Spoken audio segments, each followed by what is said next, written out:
بسم اللہ الرحمن الرحیم بسم اللہ الرحمن الرحیم کی با کے ذریعے انسان اللہ تبارک و تعالی سے ملتا ہے، ملاقات کرتا ہے۔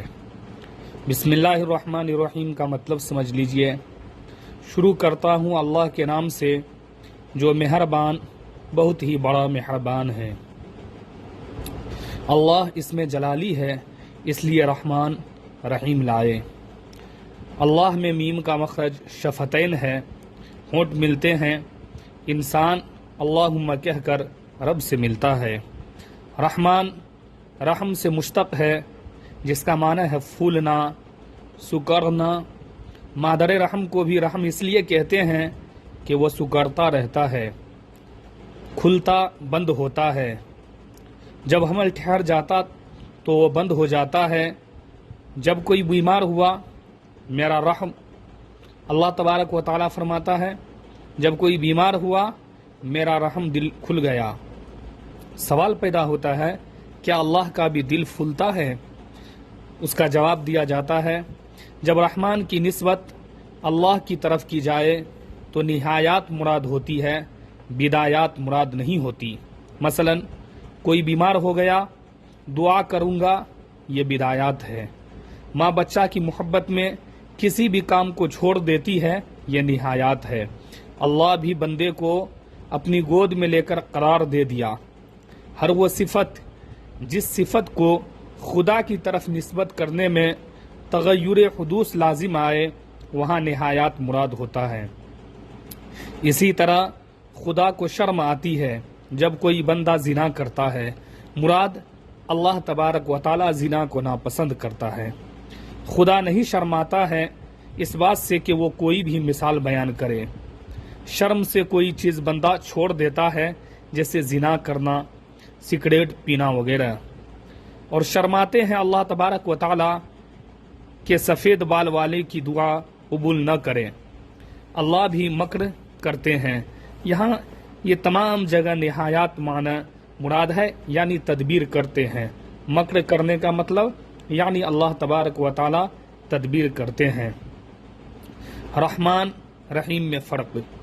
رحیم پورے طور پر رحم کرنے والا، وکان بالمؤمنین رحیما، حریص علیکم بالمؤمنین رؤوف الرحیم۔ آپ کو وجود بخشا، فقیری میں رکھا، یہ دنیا کا رحم ہے۔ آخرت میں جو رحم ہوگا وہ پورے طور پر ہوگا، جامع ہوگا، صرف مومن کے ساتھ ہوگا۔ انسان کی زندگی میں 4 قسم کے حالات آتے ہیں۔ بسم اللہ میں بھی 4 الفاظ ہیں۔ بسم اللہ میں کل 19 حروف ہیں اور جہنم کے داروغہ بھی 19 ہیں۔ اس طرح ہر حرف کے بدلے میں ایک داروغہ سے نجات پائے گا جو بسم اللہ کسی بھی کام کے شروع کرنے سے پہلے پڑھے گا۔ نوح علیہ السلام کشتی پر سوار ہوئے، بسم اللہ پڑھا، بسم اللہ مجریہا پڑھ کر سوار ہوا، اللہ تبارک و تعالی نے طوفان سے بچا لیا۔ انسان بھی اگر ایسا کرے تو وہ ہر بھور سے بچ جائے گا۔ پوری عمر میں سب سے پہلے وہی حضور صلی اللہ علیہ وسلم پر جو نازل ہوئی وہ بھی بسم اللہ سے شروع ہوئی۔ اقرأ بسم ربک الذی خلق، خلق الانسان من علق، پڑھ اللہ کے نام سے۔ کسی بڑے سے بڑی حکومت کو تابع کرنا ہو تو بسم اللہ کے ذریعے کر سکتے ہیں۔ جیسے سلیمان علیہ السلام نے خط میں لکھا تھا، جب بلقیس کو خط لکھا تھا، انہ من سلیمان و انہ بسم اللہ الرحمن الرحیم۔ بے شک یہ خط سلیمان علیہ السلام کی طرف سے ہے اور بسم اللہ الرحمن الرحیم کے ذریعے خط کی شروعات ہوئی تھی۔ تراوی میں ایک مرتبہ جو بسم اللہ پڑھتے ہیں اختلاف سے بچنے کے لیے۔ کل امر ذی بال لم یبدأ بسم اللہ فهو اخطأ۔ آپ صلی اللہ علیہ وسلم عالم الغیب نہیں تھے، وما یعلم تعویلہ الا اللہ والراسخون فی العلم۔ اعتراف عجز علمی لازم آئے گا، قل الروح من امر ربی۔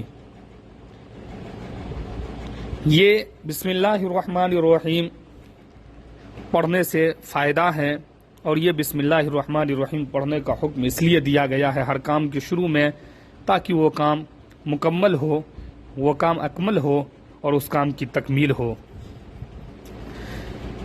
بڑے اللہ والے جو ہوتے ہیں وہ انہی بسم اللہ کے ذریعے اور اسی پر اپنے عقائد کو پختہ کرتے ہوئے دنیا کے بڑے سے بڑے طوفان اور دنیا کے بڑے سے بڑے بادشاہوں کو اپنے سامنے جھکا لیتے ہیں۔